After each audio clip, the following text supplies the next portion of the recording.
Selamat pagi teman-teman, selamat datang di ibadah remaja Westlight. Teman-teman pasti bosan nih ibadah online terus, tapi kita tidak boleh bosan.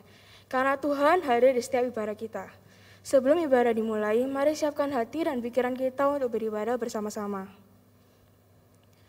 Hanya Tuhanlah yang dapat mendengarkan seruan hati kita. Hanya Tuhanlah yang selalu mengasihi dan menemani kita dalam keadaan apapun. Yang bisa menjamin kehidupan kita semua yaitu hanyalah Tuhan. Yang membuat hati kita semua itu karena Tuhan. Mari kita pujikan tenang.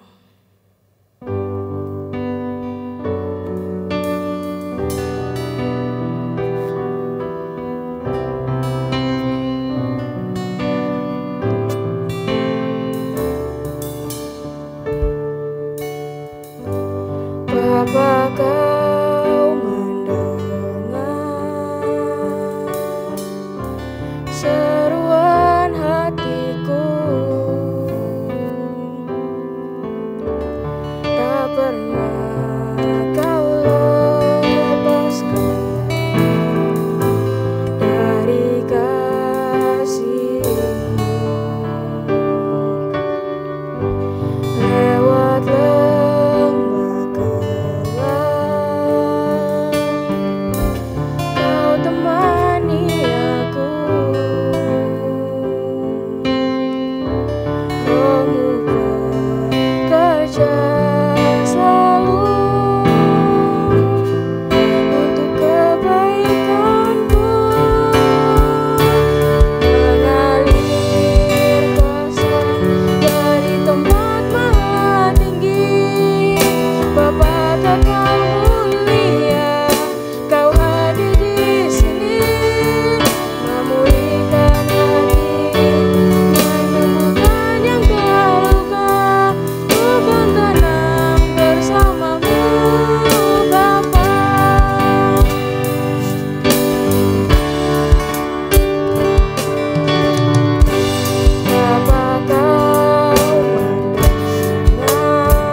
kasih-Nya kepada kita, Tuhan rela mengorbankan nyawanya sebagai ganti dosa-dosa kita.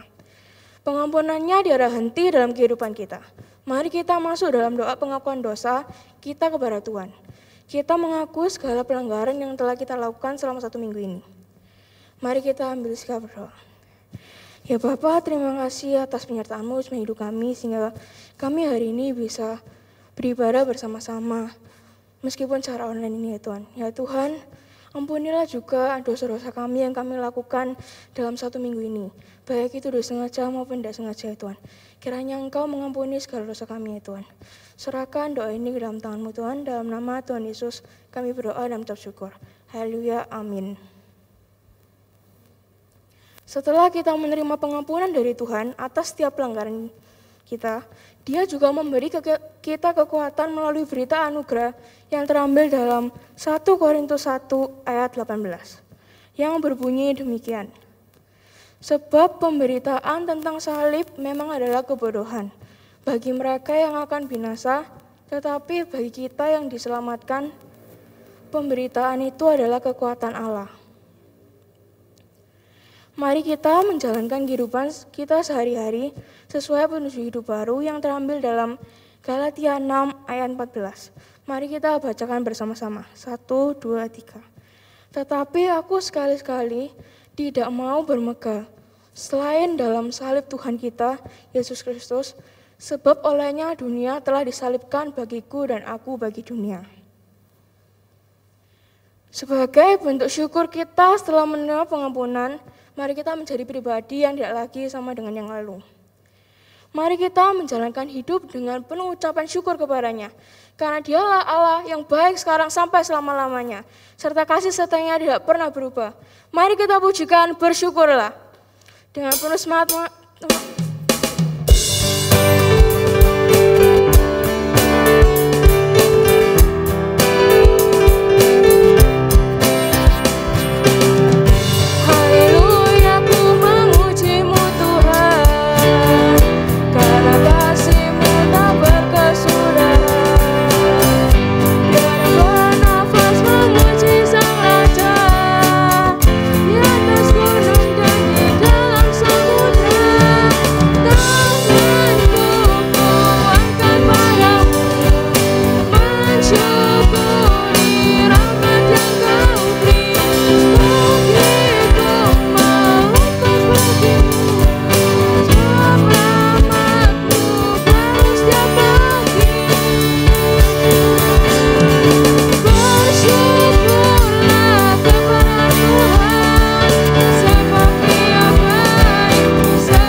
Berkat dan rahmat Tuhan selalu baru setiap harinya untuk kita yang adalah umat Allah.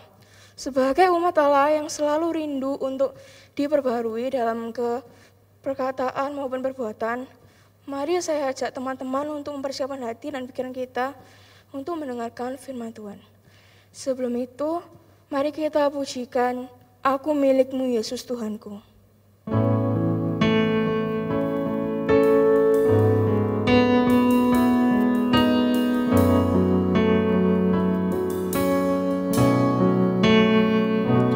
Aku milik-Mu, Yesus Tuhanku, ku dengar suara-Mu. Ku merindukan datang mendekat dan diraih oleh-Mu. Raih daku dan dekatkanlah pada kaki salib-Mu. Raih daku, raih dan dekatkanlah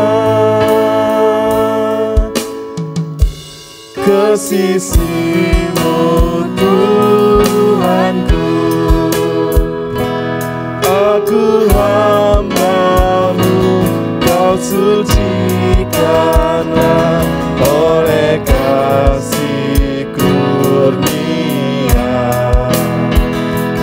Hingga jiwaku memegang teguh kehendak-Mu yang mulia. Raih daku dan dekatkanlah pada kaki salib-Mu.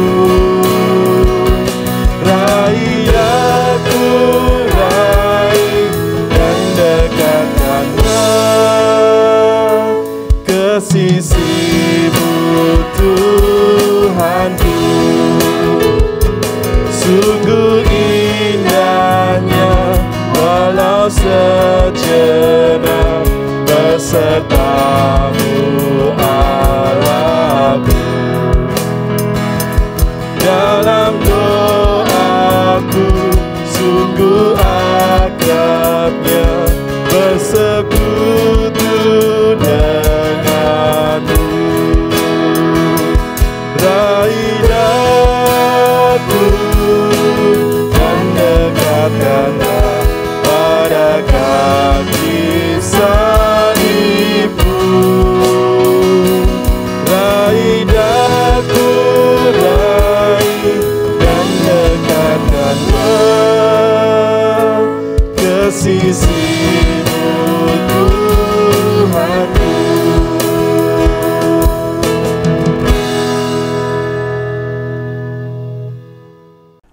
Selamat pagi teman-teman Westlight.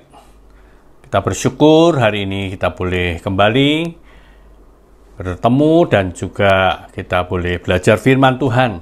Mari sebelum kita belajar firman Tuhan, kita akan bersama-sama berdoa. Allah Bapa yang bertahta dalam kerajaan surga, kami sungguh bersyukur ya Tuhan, Engkau tetap memelihara menyertai kehidupan kami, sehingga kami boleh bertemu kembali pada pagi hari ini di dalam ibadah online dari Westlight Community. Terpujilah nama Bapa ketika kami sebentar akan belajar firman Tuhan.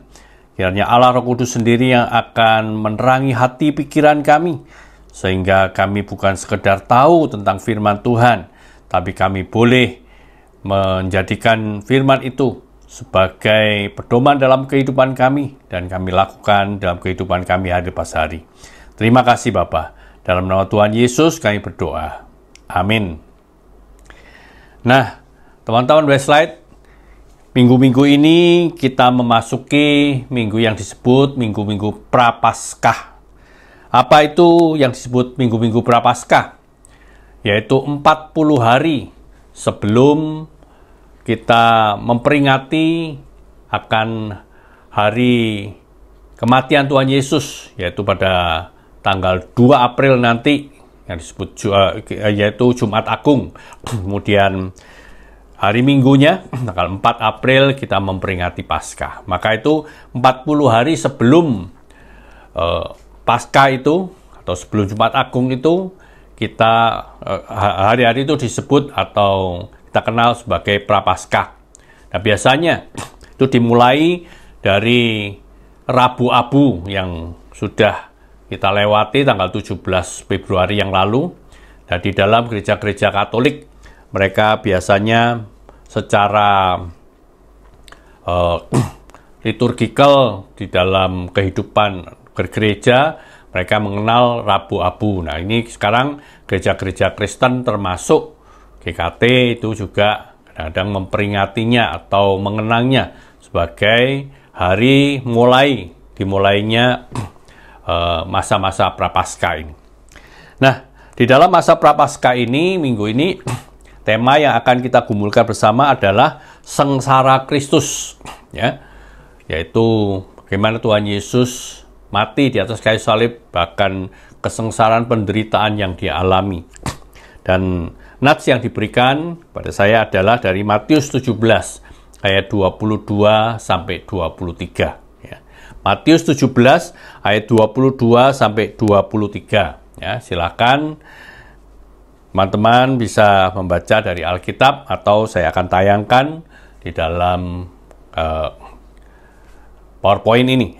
Ya. Matius 17 ayat 22 ayat sampai 23.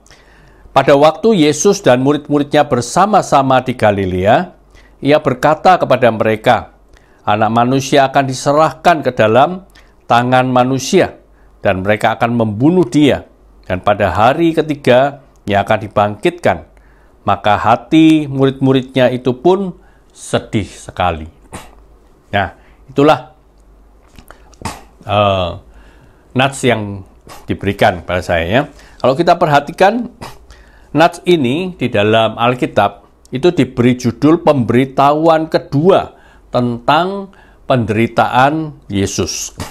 Nah, rupanya Tuhan Yesus memberitahukan pada murid-muridnya khususnya penderitaan atau kesengsaraan yang akan dialami, bahkan kematiannya. Itu bukan satu kali, bukan dua kali, tapi paling tidak ada 4 kali Tuhan Yesus memberitahukan tentang penderitaan atau kesengsaraannya ini. Nah, saya coba merangkumkan di dalam PowerPoint ini, ya. Coba kita perhatikan baik-baik. Nah, keempat pemberitahuan Tuhan Yesus tentang penderitaannya itu dicatat di dalam Injil Sinoptik. Ya, Injil Sinoptik itu adalah 3 Injil pertama, yaitu Matius, Markus, dan Lukas, ya. Itu dicatat di dalam ketiga kitab ini, ya. Perhatikan di dalam Matius itu dicatat yang pertama, pemberitahuan pertama itu pasal 16 ayat 21 sampai 28. Sedangkan di Markus itu dicatat di pasal 8 ayat 31 sampai 9 ayat 1. Di Lukas itu dicatat di dalam pasal 9 ayat 22 sampai 27. Ya, itu yang pemberitahuan yang pertama. Sedangkan pemberitahuan yang kedua itu di Matius dicatat di pasal 17 ayat 22 sampai 23 seperti yang tadi kita baca itu, ya. Kemudian di Markus, di Injil Markus itu dicatat di pasal 9 ayat 30 sampai 32. Ya. Sedangkan di Injil Lukas dicatat di pasal 9 ayat 43 sampai 45. Ya. Itu adalah pemberitahuan yang kedua. Pemberitahuan yang ketiga di dalam Injil Matius dicatat di pasal 20 ayat 17 sampai 19. Di Injil Markus pasal 10 ayat 32 sampai 34. Sedangkan di Injil Lukas pasal 18 ayat 31 sampai 34. Yang keempat, pemberitahuan yang keempat di Injil Matius itu dicatat di dalam pasal 26 ayat 1 sampai 5. Sedangkan di Injil Markus dicatat di pasal 14 ayat 1 dan 2. Dan di Injil Lukas di pasal 22 ayat 1 dan 2. Nah, itu kita lihat, ya, di PPT ini, di PowerPoint ini, ya, saya tunjukkan. Nah, ada satu tambahan lagi di Injil Yohanes, itu dicatat di dalam pasal 11 ayat 45 sampai 53. Itu kisahnya atau catatannya itu hampir sama dengan pemberitahuan yang keempat ini saja. Nah, dari catatan ini, kita tidak perlu menghafalkan itu semua ya, tapi paling tidak kita tahu bahwa ini adalah peristiwa-peristiwa yang sangat penting dan juga ucapan-ucapan Tuhan Yesus yang sangat penting yang dicatat oleh ketiga penulis Injil ini. Nah, nanti kita lihat satu persatu dan kita perhatikan mengapa Tuhan Yesus terus memberitahukan akan penderitaannya ini ya. Nah, karena kita bisa melihat bahwa Tuhan Yesus melakukan atau mengajarkan sesuatu pasti ada tujuannya. Ya. Nah, setelah kita lihat dari ketiganya, memang ada plus minusnya, ada penambahan, ada sedikit perbedaan, tapi esensinya itu semua adalah sama. Ya. Baik, mari kita mulai dari pemberitahuan yang pertama. Pemberitahuan pertama saya ambil dari kitab Matius semua ya. Nanti bisa dibandingkan dengan kitab-kitab yang lain atau Injil yang lain. Kitab pemberitahuan yang pertama saya ambil di dalam ayat 21 saja dan 24 ya. Nah, sejak ayat 21, sejak waktu itu Yesus mulai menyatakan kepada murid-muridnya bahwa ia harus pergi ke Yerusalem dan menanggung banyak penderitaan dari pihak tua-tua, imam-imam kepala dan ahli-ahli Taurat, lalu dibunuh dan dibangkitkan pada hari ketiga. Jadi Tuhan Yesus sudah tahu sebelumnya bahwa dia akan pergi ke Yerusalem, dia akan menanggung banyak penderitaan, bahkan juga dibunuh. Ya. Tapi tidak ketinggalan, dia mengatakan bahwa di hari ketiga dia akan bangkit. Jadi dia bukan hanya menunjukkan bahwa dirinya itu akan mati atau akan ditangkap, tetapi juga dia akan bangkit. Ayat 24. Nah, di situ Tuhan Yesus mengajarkan kepada murid-muridnya, ya. Jadi, kalau mereka sebagai murid-murid yang mau mengikut Yesus, termasuk setiap kita, hanya orang-orang yang percaya kepada Tuhan Yesus yang adalah murid-muridnya juga. Dikatakan apa? Yesus berkata pada murid-muridnya, setiap orang yang mau mengikut aku, ya, tiap orang yang mau mengikut Yesus, dia harus menyangkal dirinya, memikul salibnya, dan mengikut aku. Nah, ini prinsip yang utama. Kita mengikut Tuhan Yesus bukan untuk senang-senang. Kita mengikut Tuhan Yesus bukan hanya ingin mendapatkan keuntungan. Wah, kalau kita sakit, kita nanti bisa sembuhkan. Ya. Nanti kalau kita ini susah, kita akan dapat penghiburan. Wah, kalau kita sedang menghadapi problema, menghadapi ujian di sekolah, kita doa supaya hasilnya baik. Bukan sekedar itu saja. Ya. Memang itu adalah berkat-berkat yang Tuhan sediakan untuk kita. Tetapi di samping itu, kita harus siap untuk mengikut Yesus. Katakan apa? Kita harus menyangkal diri, memikul salib, dan mengikut Yesus, mengikuti kehidupan Tuhan Yesus. Nah, itu pemberitahuan yang pertama. Baik, yang kedua sekarang kita lihat di dalam ayat 17, pasal 17 ayat 20 dan 22 dan 23 tadi ya. Pada waktu itu, pada waktu Yesus dan murid-muridnya bersama-sama di Galilea, dia berkata kepada mereka, Anak Manusia akan diserahkan ke dalam tangan manusia dan mereka akan membunuh dia. Ya. Sekali lagi Tuhan Yesus bilang bahwa aku akan diserahkan kepada orang-orang dan aku akan dibunuh. Dan pada hari ketiga, ia akan dibangkitkan. Ya. Yesus mengatakan kembali dia akan dibangkitkan. Baik, yang ketiga sekarang. Kita lihat di dalam Matius 20 ayat 17 sampai 19. Nah, yang ketiga ini ada beberapa penambahan dari kitab-kitab yang lain nanti. Ya. Matius 20 ayat 17 saya ambil saja sampai ayat 19 ya.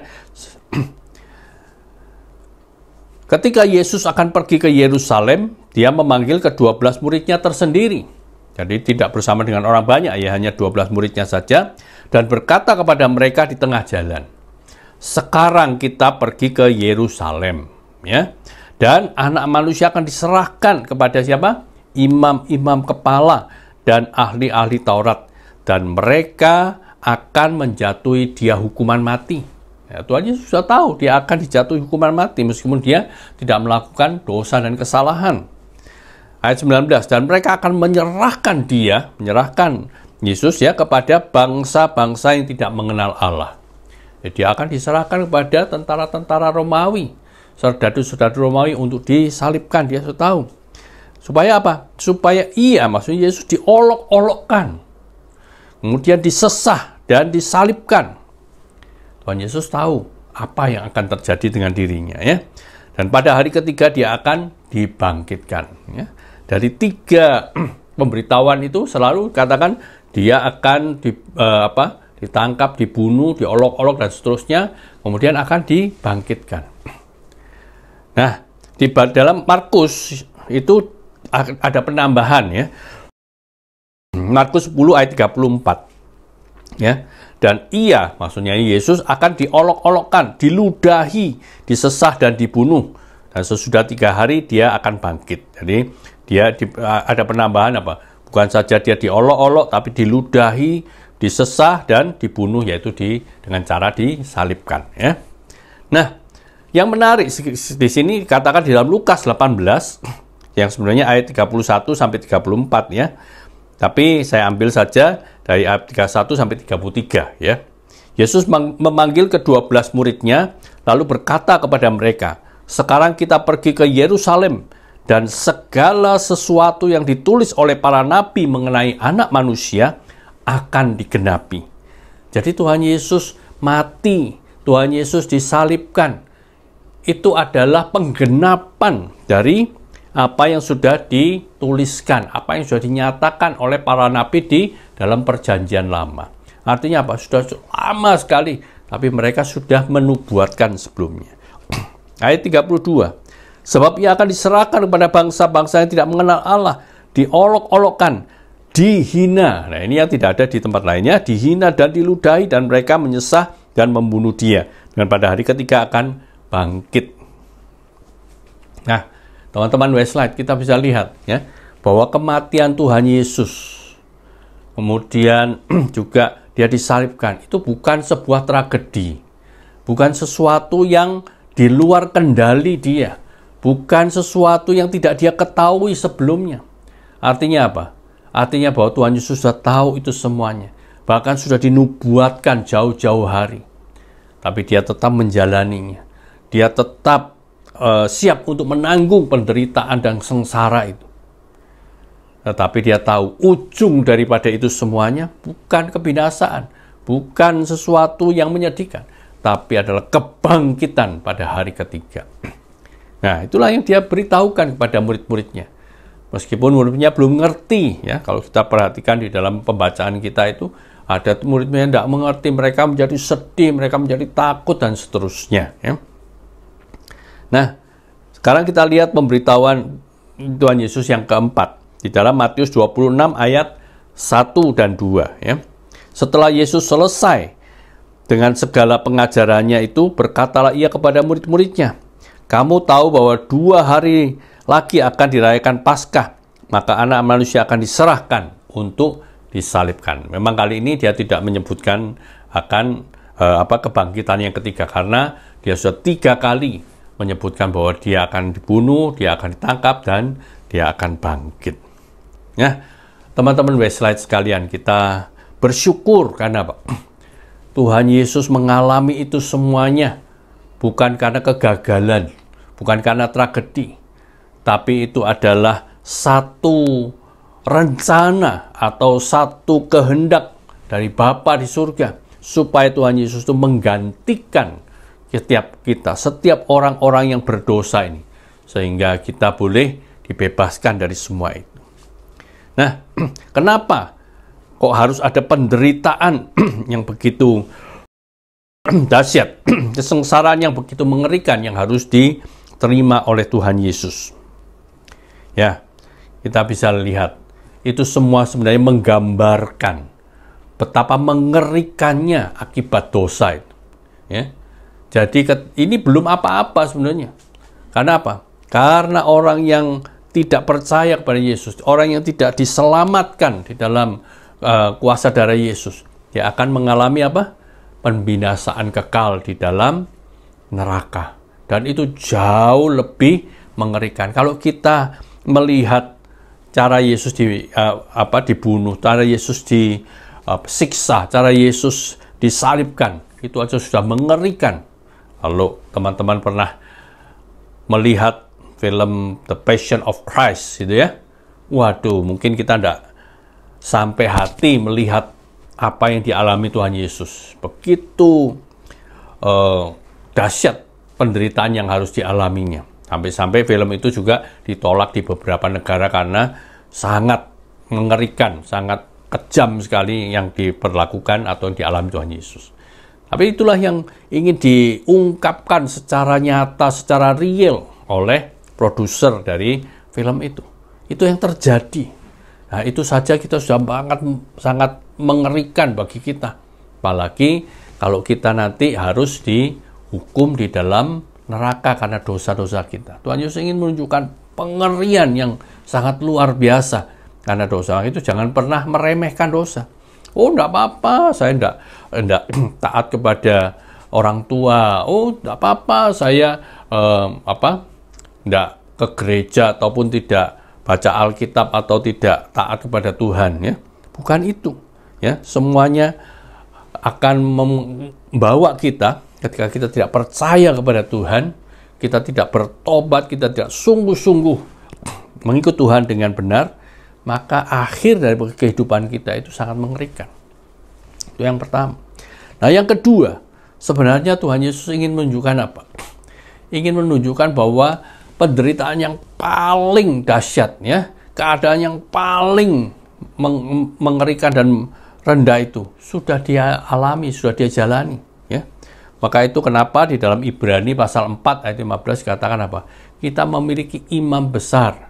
Bukan imam besar yang tidak mengerti atau tidak pernah mengalami apa yang kita alami. Dia dicobai, ya. Dia menderita sama seperti kita. Tapi dia tidak berdosa, ya. Artinya Tuhan Yesus mengerti penderitaan kita yang paling dalam. Mungkin bagi kita, aduh, kok berat ya saya ini. Sampai ada kesulitan-kesulitan ini. Mungkin ada kesulitan kesehatan, mungkin ada kesulitan finansial, keuangan, mungkin ada kesulitan kehidupan dalam keluarga, orang tua, saudara-saudara yang mungkin tidak membuat kita nyaman, ya. Nah, kita tahu bahwa Tuhan Yesus sudah alami yang jauh lebih berat daripada apa yang kita alami. Maka itu kita boleh berdoa pada Tuhan. Kita mohon kekuatan daripada Tuhan, karena Tuhan sendiri sudah melewati itu semuanya. Bahkan dia menang daripada semua ini. Nah, di dalam minggu-minggu Prapaskah ini, ketika kita mengenang kembali akan penderitaan, akan kesengsaraan yang dialami oleh Tuhan Yesus, ingat satu hal, ya. Tuhan Yesus lakukan itu karena apa? Tuhan Yesus mengasihi kita semua, mengasihi kamu, mengasihi kita saat pribadi lepas pribadi. Tidak ada seorang pun yang Tuhan ingin kita binasa. Tuhan ingin kita ini boleh diselamatkan, kita dibebaskan daripada hukuman dosa yang paling mengerikan di dalam kehidupan kita. Mari, ketika kita mengenang penderitaan Tuhan Yesus, kita bersyukur karena Tuhan begitu menyatakan kasih-Nya yang begitu besar kepada kita, dengan menanggung penderitaan yang begitu mengerikan, yang sebenarnya harus kita terima, harus kita alami. Tapi justru telah digantikan oleh Tuhan Yesus, sehingga kita dibebaskan. Jangan sia-siakan akan pengorbanan Tuhan Yesus di dalam kehidupannya, ketika dia disalibkan untuk menebus kita, untuk membebaskan kita dari hukuman dosa. Ya, Tuhan menolong dan memberkati kita semuanya. Amin. Mari kita berdoa. Allah Bapa yang bertahta dalam kerajaan surga, kami sungguh bersyukur ya Tuhan, karena Engkau sungguh mengasihi kami. Bahkan Engkau rela datang ke dalam dunia. Engkau menggantikan kami di dalam penderitaan, di dalam berbagai macam hal yang seharusnya kami terima, yaitu kesengsaraan, penderitaan yang begitu dahsyat. Tapi Engkau boleh menggantikan kami, Engkau mati untuk kami, supaya kami bebas dari semua ini. Ampuni kami Tuhan, tolonglah kami, supaya kami boleh menjalani kehidupan, jadi pengikut Kristus yang siap untuk menyangkal diri, yang siap untuk memikul salib dan mengikut Kristus dengan benar. Terpujilah nama Tuhan, Kau memimpin dan memberkati setiap teman-teman Westlight di dalam kehidupan mereka, di dalam keberadaan mereka sebagai anak, sebagai saudara, sebagai teman. Mereka boleh menjadi berkat, saluran berkat dari Tuhan pada orang-orang di sekeliling mereka. Kami berdoa, kami berserah hanya di dalam nama Tuhan kami Yesus Kristus. Amin.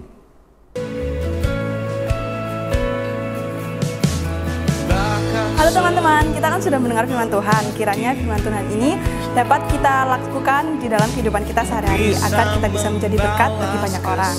Sebagai rasa syukur kita kepada Tuhan, kita bisa memberikan persembahan melalui nomor rekening di bawah ini ya teman-teman. Nah, jangan lupa juga jaga kesehatan, juga melakukan protokol kesehatan ya teman-teman. See you and God bless you. Dadah. Sungguh besar pengorbananmu bagiku, terlalu dalam untuk dimengerti. Sungguh besar, sungguh indah yang Kau pikirkan tentangku. Thank you, Lord. Tak terselami bagiku. Everybody sing.